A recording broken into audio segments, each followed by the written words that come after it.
everybody, it's Angie from Trips with Angie, and we have another video in our Ask Angie series where I answer a question about travel. And today's question is, are all-inclusive resorts worth it? I'm a travel agent who loves sharing my travels all around the world and the travel tips I pick up along the way. I especially like cruises, all-inclusive resorts, and escorted tours.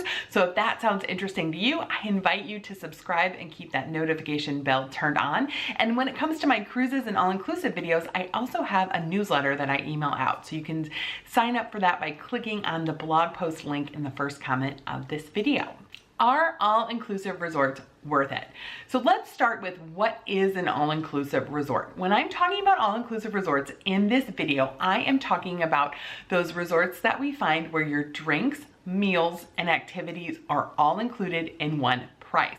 As we assess whether or not an all-inclusive resort is worth it, let's talk about the pros and the cons. So the first pro of an all-inclusive resort is the convenience and ease of your vacation. It's all figured out. Your meals, your drinks, your activities, it's all right there at the resort for you. You don't need to research what restaurants are local. You don't need to figure out where you need dining reservations. Someone will walk you through that process. If you book with us, we help you make any reservations that you can make in advance, so you show up at the resort ready to go. But it's all right there and in one package. And that makes it so easy to think about your vacation. Your only worry is watching a few videos about the resort. Another big benefit of booking an all-inclusive resort is the fixed pricing. You know what your budget is going to be, and in most cases many people pay it off before they arrive. So you show up at the resort, you maybe have a couple $100s in your pocket for tips here and there, but it's all paid for. You don't have to worry about showing up at a restaurant for dinner and the average entree is $40 and you weren't ready for that and you didn't budget for that. You don't have to worry about figuring out where the nearest grocery store is so you can buy a couple items so you don't have to pay for the hotel breakfast. Everything is taken care of, it's fully budgeted for, and you don't have to worry about a thing. I think those are the two big pros. The fact that you have everything available right there taken care of for you, and the fact that you can budget so easily. Now, there are a couple cons to an all-inclusive resort, and one was when it comes to whether or not it's true luxury. Now, if you're a person who enjoys the Aman hotels, the Four Seasons resort, you're not going to get that level of dining and service at an all-inclusive resort. I mean, Grand Villas, LeBlanc, those are marquee luxury resorts, but they still do not hit the level of service you're going to find at some of the premier luxury hotels around the world. That also pertains to the dining. So remember, everyone's eating all their meals at the resort. A lot of the budget to moderately priced resorts rely heavily on their buffet. So you're not going to have the best meal of your life, very likely, at a budget or moderate all-inclusive resort. Now, are you going to be able to find things to eat? Absolutely. But if you want to be wowed and have your socks knocked off, an all-inclusive resort may not be the best choice for you. Another con to an all-inclusive resort is local culture. So if you're a person who really likes to go to a place and dig into the local culture, you want to be a regular at the local bar by the time you leave, you're not going to have that experience at an all-inclusive. A lot of all-inclusives are designed for an American or Canadian audience. Some are designed for a European or French audience.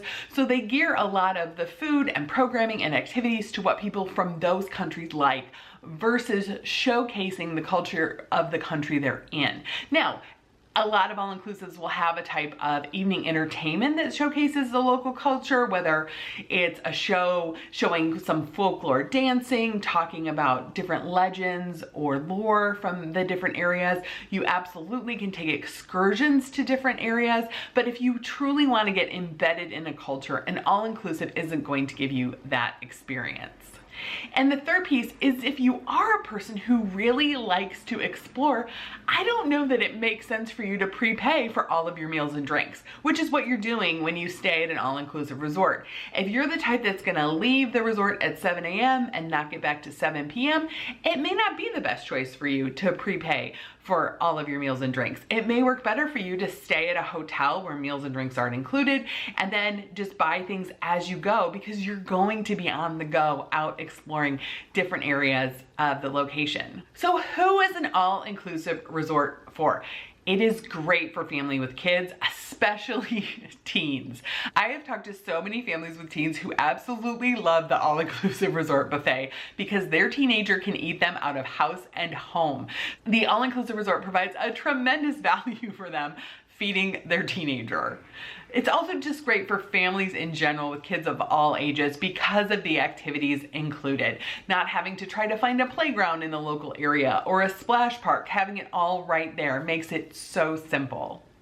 A lot of resorts also include baby amenities. So if you are bringing a smaller child, you can ask to have a crib set up. We can even pre-order diapers for you depending on the location, so you don't have to lug them with you through the airport. So a lot of all-inclusive resorts have started to try to provide those type of amenities to make the experience more friendly to families with younger kids. It is great for honeymoons or couples who want a relaxing vacation. If all you're dreaming about is laying on a padded lounge chair with your favorite book and your favorite cocktail by the pool or ocean, this is gonna deliver.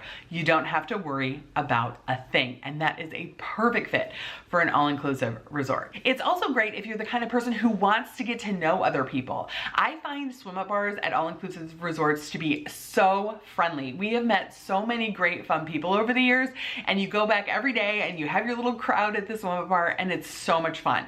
So that's a great plus of all-inclusive resorts as well, because everyone is staying at the resort for the most part every day, so you see the same people over and over again, and you can make some new travel friends. So what do you think? Are you more of the traveler who really values having that budget set, knowing you're gonna hit it, having everything taken care of and all in one spot? Or are you the kind of traveler that wants to get out and explore and see the local culture? Those are the questions you're gonna wanna ask yourself to make sure an all-inclusive resort is right for you. Let me know what you think in the comments, and here's some videos YouTube and I thought you might like.